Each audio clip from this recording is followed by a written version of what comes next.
জীবনের কোনো ক্ষেত্রে যদি সফলতা অর্জন করি আর সেইটা যদি দু চোখ মেলে দেখতে পাই, তাহলে এর থেকে শান্তি কিন্তু আর কিছুই হতে পারে না। এই সফলতার পিছনে কতই না পরিশ্রম করতে হয় আমাদেরকে। আসসালামু আলাইকুম, হ্যালো ভিউয়ার্স, কেমন আছেন আপনারা?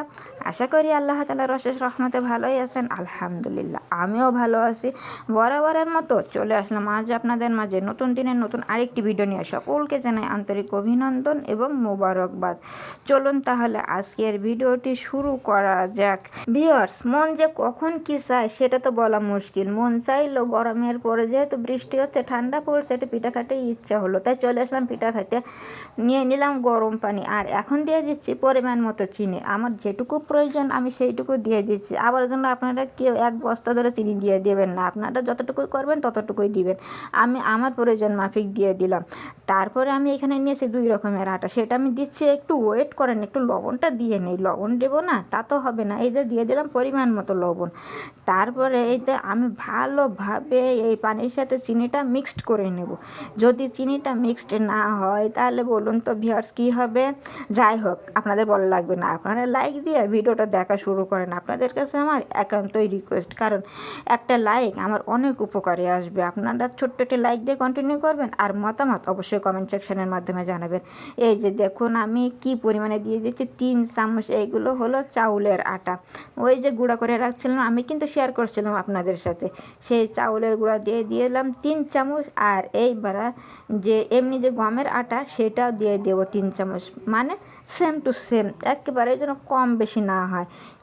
দিয়ে এইবার গায়ে যত শক্তি আছে সেই শক্তি দিয়ে কিন্তু এই ব্যাটারটা তৈরি করতে হবে। ভিউয়ার্স, এই ব্যাটারটা আপনারা যখন তৈরি করবেন তখন অবশ্যই ভাত খেয়ে আসবেন। তা যদি না খেয়ে আসেন, আমার মনে হয় আপনাদের ক্ষুধা লেগে যেতে হবে, কারণ এতে এত পরিশ্রম হয়। দেখুন কীভাবে আমি ব্যাটারটা তৈরি করছি। আমি যখন পিঠা তৈরি করছি তখন কিন্তু ক্ষুধা লাগে না, যখন ভয়েস দিচ্ছে এটা দেখে তখন কিন্তু ক্ষুধা লেগে গেছে। তাই আমি ভয়েস দেওয়ার আগেও কিন্তু আবার খেয়ে তারপরে ভয়েস দিচ্ছি। আপনাদের সাথে একটু ফান করে নিলাম। এই দেখুন, জানেন তো এটা প্রপারভাবে মিক্সড করে নিতে হয়। আর এইটা যত মানে ফাটানো যাবে পিঠাটা তত মানে সুন্দর হবে, প্রপার হবে। এই দেখুন আমার ব্যাটারের টেক্সচারটা দেখুন কেমন হয়েছে। এমনই টেক্সচার রাখতে হবে, এর থেকে কমও না বেশিও না, কি পরিমাণ আমার টেক্সচার হয়েছে। তারপরে এই যে তেল বসাতে কিন্তু চুলাতে ভুল করবেন না। এই যে তেল বসাই দিয়েছে চুলোর উপরে, জাল দিয়ে তেলটা গরম করে নিয়ে নিয়েছি, দিয়ে দিলাম সেই আমার তৈরি করে রাখা ব্যাটার। হয়ে যাবে পিঠা। আপনারা দোয়া করুন যেন পিঠাটা উঠে যায়, পিঠাটা যেন উঠে যায়। ওঠো ওঠো পিঠা, ওঠো, পিঠা উঠবে। আপনারা দোয়া করতে থাকুন। দেখুন পিঠাটা কত সুন্দরভাবে উঠে যাচ্ছে, মাশাআল্লাহ। পিঠা উঠে গেছে। ফুলো পিঠা, ফুলে যাও, তাড়াতাড়ি ফুললো, তাড়াতাড়ি। এই দেখেন ভিউয়ার্স, পিঠাটা কত সুন্দর ফুলে গেছে। যদি এই দেখুন সুন্দরভাবে পিঠাটা তৈরি করা হয় তাহলে কেমন লাগবে বলুন তো ভিউয়ার্স। আর এই যে পিঠার গায়ে যে কাটনির যে মানে নকশাটা হয়েছে, সেটা কি আপনারা করে দিয়েছেন? আমি তো মনে হয় আপনারা দেখছেন তাই করে দিয়েছেন, তাই না? এটাও আবার ফান করে ফেললাম ভিউয়ার্স। আপনাদের সাথে কথা বলতে আমার নাকি খুব ভালো লাগে। কত সুন্দর পিঠা হয়েছে, এই আনন্দে আপনাদের সঙ্গে অনেক মানে কথা বলে ফেলাম। প্লিজ আপনারা কিছু মনে করবেন না, শুধু আমার এই কাজটি দেখবেন যে কেমন করে আমি পিঠাটা তৈরি করলাম, আর এত সুন্দর পিঠা কিভাবে হচ্ছে। এই দেখুন ভিউয়ার্স, আবার কত সুন্দর আরেকটি পিঠা দিয়ে দিলাম। যদি প্রথমটা মিস হয়ে যায়, এটা যেন মিস না হয়। দেখতে আপনাদের দেখুন কত সুন্দরভাবে পিঠাটা তৈরি করে দিলাম। এই দেখুন এটার গায়েও কিন্তু চারি সাইডে কাটনি হয়েছে, দেখলেই শুধু খেতে ইচ্ছা হচ্ছে। তা দুঃখের বিষয়, এটা যখন বানাইছি তখন কিন্তু খাওয়া শেষ হয়ে গেছে। যেহেতু অল্প করে বানাইছি, খাওয়া হয়ে গেছে, আর ভয়েস দেওয়ার সময় আবার খেতে ইচ্ছা করছে। তাহলে এখন কি হবে বলুন তো ভিউয়ার্স আপনাদের জন্য? এই যে ভিডিও তৈরি করে ভয়েস দেওয়ার সময় যদি আবার খেতে মন চায়, তাহলে তো আবার তৈরি করতে হবে। আপনারা তাহলে আমার কাজ বাড়াই দিচ্ছেন না ভিউয়ার্স? তা যাই হোক, আপনারা দেখতে থাকুন। আপনারা দেখার ফাঁকে আর আমি তাহলে ভয়েসটা শেষ করে আবার তৈরি করতে যাই। তা ভিউয়ার্স, অনেক কথা বলে ফেললাম। এই দেখুন পিঠা তৈরি করতে করতে আরেকটা দিয়ে দিলাম। এটাও দেখে নিন কত সুন্দরভাবে ফুলছে আমার পিঠাগুলো সব। মাশাআল্লাহ, আমার সব কয়টি পিঠা কিন্তু ফুলে গেছে। তাই আপনারা অবশ্যই লাইক দিয়ে আমার এই রেসিপিটা দেখবেন, আর আপনাদের মন্তব্য কেমন হলো পিঠাটা অবশ্যই কমেন্টের ভিতরে জানাবেন। আর বন্ধু হয়ে থাকতে পারেন যদি কোনো অংশ ভালো লেগে যায়। এই দেখুন পিঠাগুলো সব আমি ভেজে নিয়েছি, কত সুন্দর হয়ে গেছে। শুধু আমার আনন্দ হচ্ছে কেন জানেন? এটাই আমার ফার্স্ট পিঠা বানানো, নিজে হাতে ব্যাটার করে নিজে হাতে পিঠা তৈরি করা মজাই আলাদা, তাই না? নিজে হাতে যে এত সুন্দর পিঠা তৈরি করলাম, সেই জন্যই এতগুলি কথা বললাম। প্লিজ আপনার কিছু মনে করবেন না।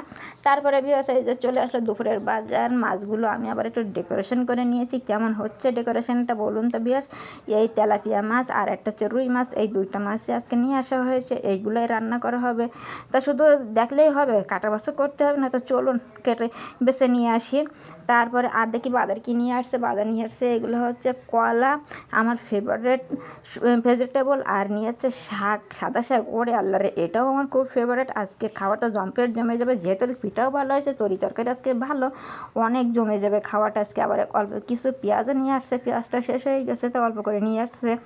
যেহেতু আমাদের এখানে প্রতিদিন বাজারে যাওয়াই যায়, মানে 1 মিনিটের পথ আমাদের এখান থেকে বাজারে যাওয়ার, সেজন্য অল্প করে প্রতিদিন যা লাগে তাই নিয়ে আসে। তো বাজারগুলো কেমন হলো জানাতে কিন্তু ভুল করবেন না ভিউয়ার্স। আর এই যে এবার কুটা বাছা করে নেই। আলু কেটে নিয়েছি, তারপরে যে কলাগুলো কেটে সেগুলো পানির ভিতরে রাখছে। জানেন তো কলা কেটে অবশ্যই পানির ভিতরে রাখতেই হয়।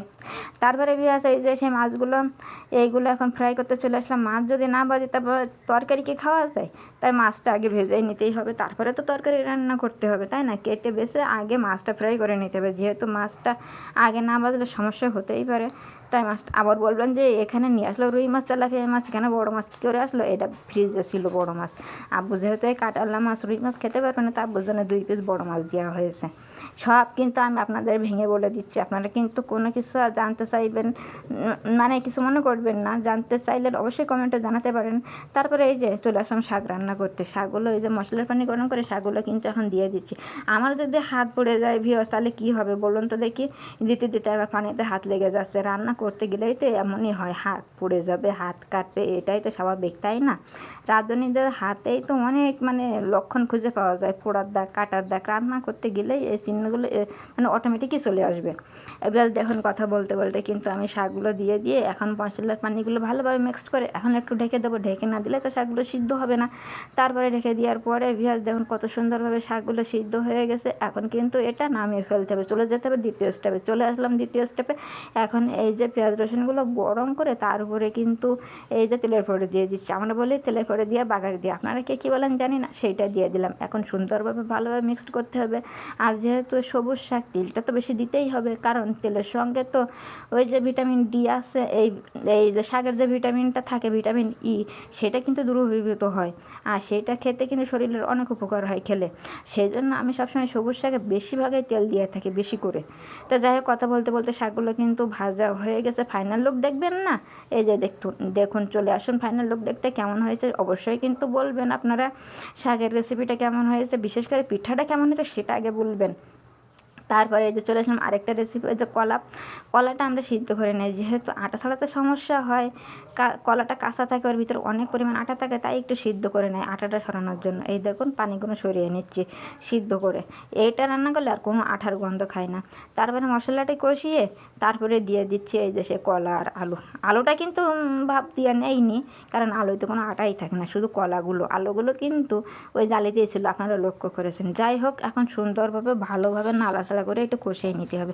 তরকারি তো কষানোর বিকল্পই হয় না আমাদের বাসায় সবসময় তরকারি কষাই রান্না করা হয়, তাই এবারে কষাই একটু ঢেকে দিতে হবে। তারপরে এই যে মাছ অ্যাড করে দেবো এর ভিতরে, ওই যে মাছগুলো ফ্রাই করে রাখছিলাম সেই মাছগুলো অ্যাড করে দেবো, দিয়ে আবার একটু ঢেকে দেবো। ঢেকে দিলে তারপরে তো রান্না হয়েই যাবে। আমি তো রেসিপি তো দেখাবো না আপনাদের, শুধু রান্নাটা কী হয়েছে সেইটাই দেখাই আপনাদের, কারণ এটা হচ্ছে আমার ডেলি ব্লগ চ্যানেল, আপনারা তো সবাই জানেন। মাছ আবার এখন মনে হয় ভাজার ফেলে জ্যান্ত হয়ে গেছে, আমার কড়াই আবার লাভ দিয়ে চলে যাচ্ছে। বলুন তো ভেসে টুকরো মাছ জ্যান্ত হয়ে কী করবে, ওকে পানিতে এখন আর ভেসে বেড়াতে পারবে? শুধু এই লাভ দিচ্ছে আমার হাত থেকে। তারপরে ভেজ দেখুন মাছগুলো দেওয়া শেষ। এখন আমি আবার একটু ঢেকে দিলাম, ঢেকে দিয়ে আবার 5-7 মিনিট জাল দেওয়া দিলেই আমার হয়ে যাবে। এই যে একদম হয়ে গেছে, তরকারি ঝোলটাও কমে এসেছে। এইবার একটু নামিয়ে ফেলবো, যেহেতু আজকে ঝোল দেওয়া দেখাইনি। কেন বলুন তো ভিয়াস, কারণ অল্প একটু ঝোল দিয়েছে সেজন্য দেখাইনি, কারণ আমাদের জগের পানি ছিল না, দেখাতে পারিনি। এই দেখুন ভিয়াস একদম ফাইনাল সব কিছু হয়ে গেছে। তো ভিয়াস আজকের ভিডিওটা আপনাদের কাছে কেমন লাগলো সব মিলিয়ে, রান্না বান্না পিঠা কেমন হয়েছে আপনাদের কাছে অবশ্যই কিন্তু কমেন্টে জানাতে ভুল করবেন না। আজ এই পর্যন্তই, আপনাদের কাছ থেকে বিদায় নিচ্ছি। আল্লাহ হাফেজ, আসসালামু আলাইকুম।